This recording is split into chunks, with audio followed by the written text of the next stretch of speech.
Tired of the negativity? Looking for a shot of optimism? Well, I have an inspiring story to make you smile right after this. This episode of Misfits and Crackpots is brought to you by the Well-Crafted Story Workshop. Struggling to connect with your audience and attract new clients? Transform your speaking skills at the Well-Crafted Story Workshop with Coach Jimmy Hayes Nelson and yours truly, Dr. Danny Brissell. In just 2 days, master the art of crafting compelling speeches that convert listeners into clients. Whether in-person or virtual, you'll get personalized attention in an intimate group, learning not just from expert coaches, but from fellow entrepreneurs. Don't let another opportunity slip away. Get your free story blueprint today at wellcraftedstoryworkshop.com and turn your story into your most powerful business tool. Your success starts here. Visit wellcraftedstoryworkshop.com now. You're just a well-crafted story away from 7 figures. Hello there, my friend, and welcome to Misfits and Crackpots, short, inspiring stories for busy people. I'm Dr. Danny Brissell. This is a podcast for those interested in extraordinary stories about ordinary people and companies. Consider it your dose of positivity and inspiration for the week. Aesop wrote, "No act of kindness, no matter how small, is ever wasted." This week's success strategy: kindness counts. They lived on different ends of the world in different times, and their fortunes diverged as greatly as their paths in life. One chose the path paved with the soft earth of compassion, while the other chose one with the cold, hard stones of ambition. The girl from the east was born in the shadow of the imposing Hindu Kush mountains, where the harshness of the terrain is matched only by the spirit of its people. She took her first breaths in a world where the voice of a female was expected to be a whisper, her destiny predetermined and confined. Yet from this unlikely crucible emerged a voice that would not be stifled, a voice that, with quiet strength and unwavering kindness, advocated for the most basic of rights: education. The woman from the West emerged in the cobblestone-laden avenues of the burgeoning American landscape, where the roar of the industrial age was as loud as the silence of its charity. It was a different era, and she amassed one of the greatest fortunes of her time. Born into a family of modest means in a society burgeoning with industrial opportunity, she grew up with the rustle of dollar bills as her lullaby. As a young woman, she inherited a fortune and turned it into an empire through an almost supernatural understanding of the ebb and flow of the markets. Their disparate lives remind us that choices matter. The girl's life began with the gift of a pen, her journey illuminated by the soft glow of kindness. The woman penned her story with the ink of a ledger book, her path shadowed by the coldness of a closed heart. One was a champion of education and equality, her narrative rich with selflessness. The other became a titan of industry, her chapters etched with the stark lines of frugality that bordered on miserliness. From the beginning, the girl's kindness shone through as she shared her knowledge with friends under the shade of an old fig tree, serving as a beacon of hope in a community where girls were often denied education. The woman, meanwhile, counted her pennies as though they were her breaths, each one guarded, each expenditure a calculated move in a life-size game of chess played with banknotes and bonds. This girl saw her peers denied the pages of books and the freedom of thought. She witnessed the tyranny of ignorance. Instead of bowing to it, however, she chose to stand tall amid threats and oppression. Her kindness was her armor, her words her weapons. She believed in the power of pencils over pistols, of books over bullets, and when darkness sought to quench her light, she only shone brighter. This beacon of hope survived an attempt on her life, a cruel bid to silence her dreams, and yet her response was not vengeance but forgiveness. Her recovery shined as an example of her resilience and her commitment to her cause. The world watched as she transformed her pain into a global dialogue.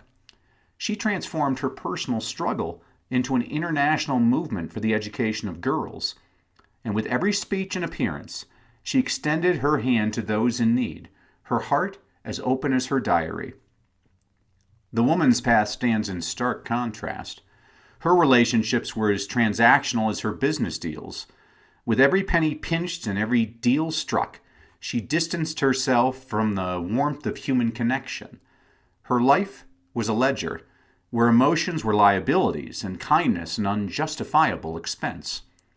She was known not for philanthropic endeavors, but for frugality that often crossed into the realm of Ebenezer Scrooge. Her family felt the chill of her financial prudence as acutely as any winter. Her refusal to aid even those of her own blood in times of dire need painted her not as a guardian of her wealth, but as a miser hoarding it. Her hand rarely extended but to receive interest on her loans or to tighten the purse strings further. In a time when her contemporaries were building schools and libraries, endowing institutions and funding charities, she built a fortress around her wealth. Her garments were threadbare, her home bereft of warmth, both literal and metaphorical. She clung to every dime with a dragon's ferocity, and though her coffers were full, her spirit was often perceived as impoverished. In their respective realms, both wielded power. The girl, with the poise of a seasoned diplomat, spoke to world leaders. Her kind eyes and gentle words moved mountains in policy and public opinion.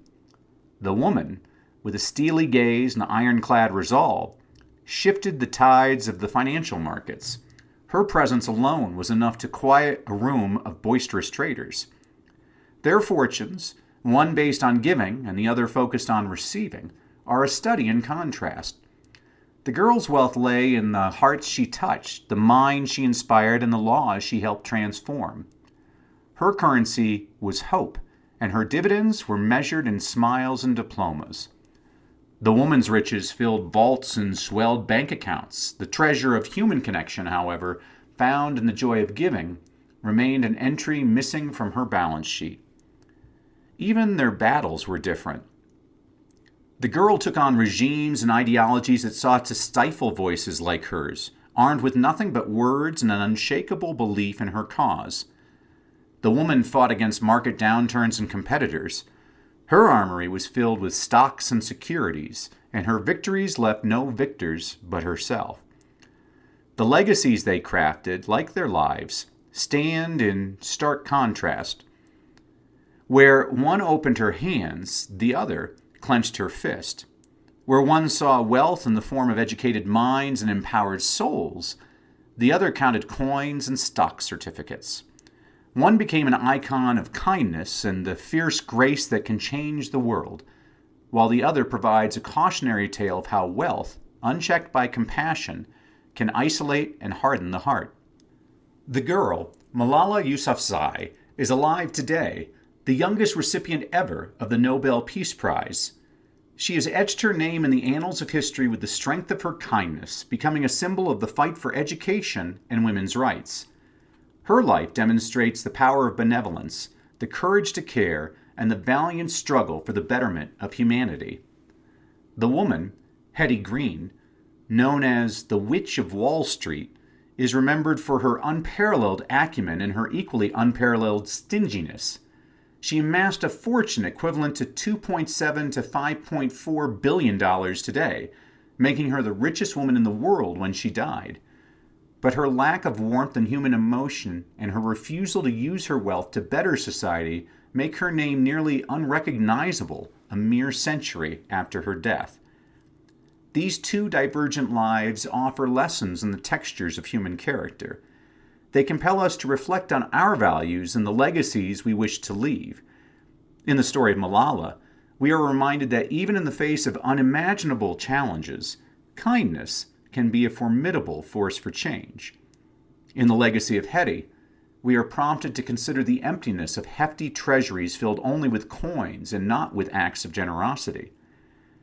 As we weave our own stories, let us draw inspiration from the courage of Malala, who teaches us that it is not only what we stand for, but how we choose to stand, a stand that is all the more powerful for its gentleness. And let us also remember Hetty's cautionary tale, which implores us to measure wealth not just by the weight of our gold, but by the weight of our goodness. In the end, it is kindness that defines us.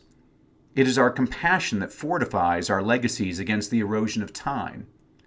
And as we move through life, let us lead with hearts open, hands extended, and spirits unbound by the chains of indifference.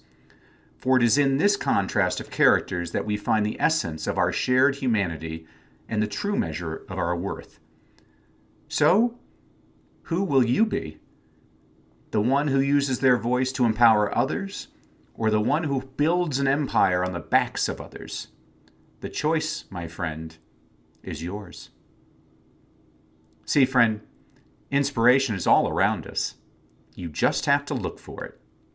Thanks for listening.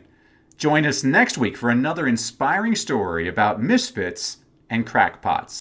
Misfits and Crackpots is a production of Success Media, produced by Terrence Wishner. Sound effects by Alessandro Lucati, courtesy of Pixabay. Thank you for tuning in. If you loved today's story, there's so much more to explore in the book Misfits and Crackpots by yours truly, Dr. Danny Brissell. Grab your copy now on Amazon and dive deeper into the extraordinary lives of those who dared to change the world. Don't forget to subscribe, leave a review, and share the podcast with fellow misfits who love inspiring stories. See you next time.